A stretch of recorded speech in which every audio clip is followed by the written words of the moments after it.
I am the contrarian, and this is my world.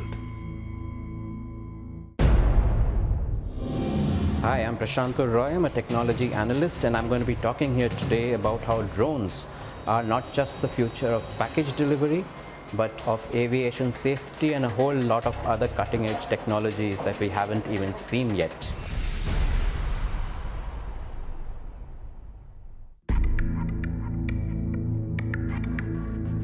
You click the button to buy, and 30 minutes or less, there's a drone that has flown into your house or around, maybe a landing pad for a drone which you've painted on your roof, and whatever you've bought has been delivered. That is exactly the imagination that I want you to have. But that's not imagination. We've been told it's about to come true. With me, of course, is a person who wants those deliveries to happen. So, Pikyar, you're actually saying something like this is possible and will happen. It's not hype and buzz created by companies to make headlines. So I'm giving you a minute and a half. Do you think it'll happen? So let's start with maybe 6 years ago, if you were told that in the future, all battles are going to be fought by pilotless aircraft, and you asked how many believed that, you'd probably, if not zero, you might have had, maybe 5% or something like that. Today, all the kills which are happening in battle aerially, there is no manual combat. Going forward, we are basically saying that that same technology in a consumerized package with a lot of safety stuff is going to actually work. If you go back even 3 or 4 years ago, and you said that, hey, you could probably fly some of these around and take your own videos and pictures, again, would be very difficult to believe. In 2011, somebody did it, and he flew around the Statue of Liberty, he flew around the University of Virginia, he got sued. Actually, the FAA slapped on a $10,000 fine on him, and very recently, the FAA lost that particular case because the court concerned, the NTSB, said that, hey, you guys don't have anything to control over commercial use of drones, and this is the future, so back off. The Amazon drone, first of all, if it is used by the military, very difficult to get that opened out, because once the military loses control, the number of drones that will be droning around and buzzing around will make sure that they don't get enough space to their own exclusive stuff. Can you imagine? They launch a drone to maybe bomb 1,000 people, right? And it collides with an Amazon drone on its way to deliver you toothpaste. May not be a good idea for the military to let that happen. Number one. Number two, anti-collision technology isn't that great right now. So if you have open air spaces, yeah, the military can use them. Number three, which I find to be the biggest problem, is security. The first time a drone will knock out a person, or an inquisitive dog that jumped towards those amazing metal blades, the kind of problems those companies will go into is going to be phenomenal. I mean, imagine if your dog or cat died because you ordered toothpaste from Amazon. I mean, not a very good thing. And the company will get sued big time, right?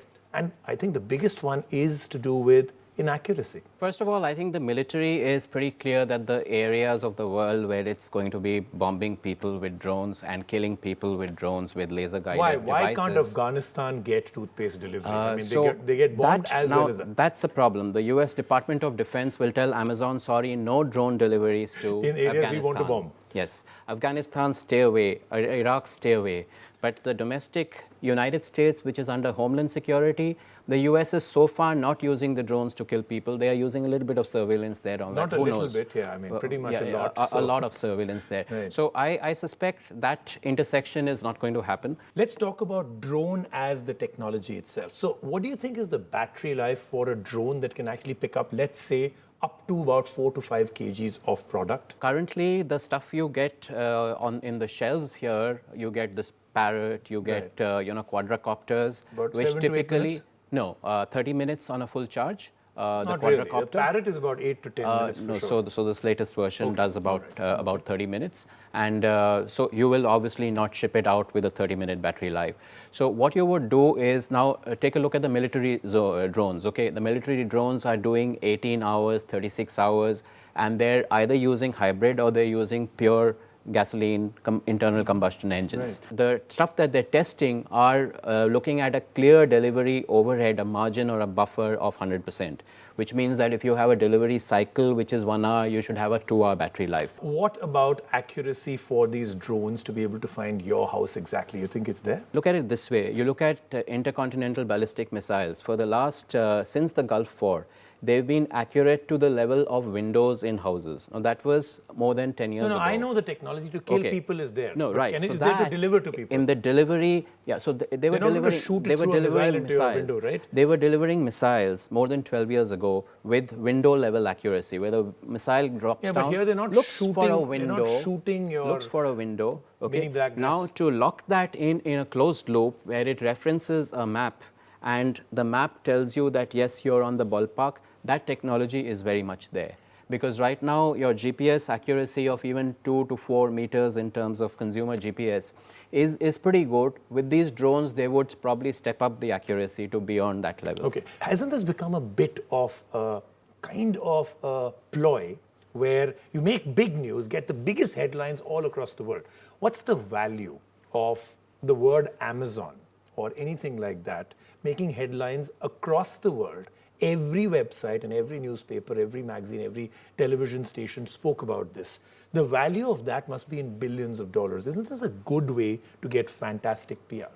It's an excellent way to get fantastic PR. And the question is, the sustenance of that PR on a long-term basis depends on how serious you're seen to be, like with Google X.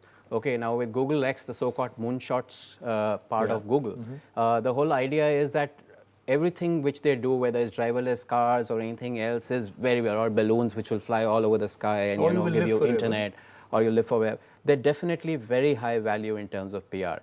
But the point is they are getting there and they're doing it, and the driverless cars have been on the road and generating a lot of technology as spin-offs, which are going to be used in other cars. And I think that's going to happen here. Now, Amazon has done a few things. Jeff Bezos has done a few things, such as an atomic clock in a mountain and things like that, which may or may not have had much commercial spin-off. But if this really, he's serious about it, and the fact that he's gone into 6th or now 7th generation of this suggests that he is, I suspect this is going to change the future of flight safety, or because of the sheer number of things which are coming out simply in terms of collision avoidance devices on these craft. Aren't we leading to a world where great new things that should be jaw-dropping will be dismissed by all of us because we've been shown a future which may or may not be true? That is likely to happen. It is. Isn't it already happening? It may be, but it doesn't matter because in parallel, the tech is still developing. And it's been implemented. Now, for example, I don't know how many of you here know that a lot of the commercial airliners we fly today, they've had autopilot for more than 25 years, but they have auto land now. Every one of them has auto land. Now, a friend who was flying a plane recently, he's a pilot, he sent me this video recently of a fire in Vasant Kunj, which he was shooting on his phone when he was landing. And so I asked, so how are you doing this? He said, which part of auto land is confusing to you? They actually use auto land and they fly on auto land. The plane lands itself. Technology that is incredible, technology that makes me feel like I want it now, can frustrate people, and it's also become an easy way for companies to make headlines. How is this good, especially for a world where getting jaded by technology is now what we all go through? It is, except that a few of them go through those filters and manage to make it happen. So if you've got a phone company which says, hey, we've got this totally new thing where you scroll with your eyes and you look away and the video stops and all that, and this is the future, and it then doesn't take off, then people say, hey, it's cool. The next time the guy says, hey, we've got another earth-shaking technology, they're probably not going to believe it. So it really depends on how many of the companies are able to come through unscathed and come through those filters and show that they've been able to do these moonshot stuff. And there are very few of those. So I'm going to do with you something called quick fire. One thing in the last few years that was promised, maybe 5 or 6 years back, that was amazing and got delivered, actually excited you. The military drones? A technology that you think right now is being bandied around, but you know there is no chance for it to really work. Well, at a larger scale, stuff like the moon trips and the Mars trips. Last question. A technology that has not been announced, but you wish somebody would announce it and make it happen. Simply ultra high speed battery charging that lasts for days and days and days across all our mobile devices and electric cars. I see a future in which 100 of these projects fail, and then everybody, including investors, do not even believe those people that have great technology around, and they can implement it, but there'll be people who will be very skeptical, who will have burnt their fingers. Okay, so I don't see that future, because that's the present with, let's say, apps. Almost all of them fail, yet there are investors who are pouring their money into apps. So it seems your 30-minute delivery will happen in 29 minutes or less, but that's what we're being told by Mr. Roy. Will it really happen? Well, just to make sure that you're excited enough about it, think about it this way. Look outside your window right now and you see a clear sky.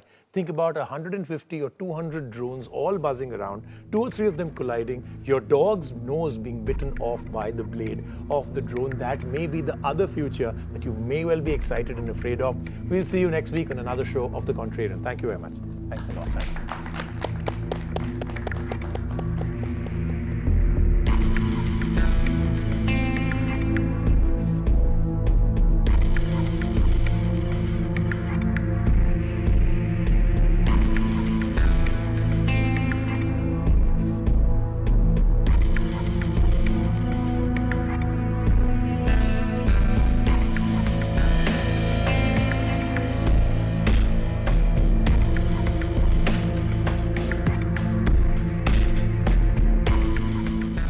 I am the contrarian, and this is my world.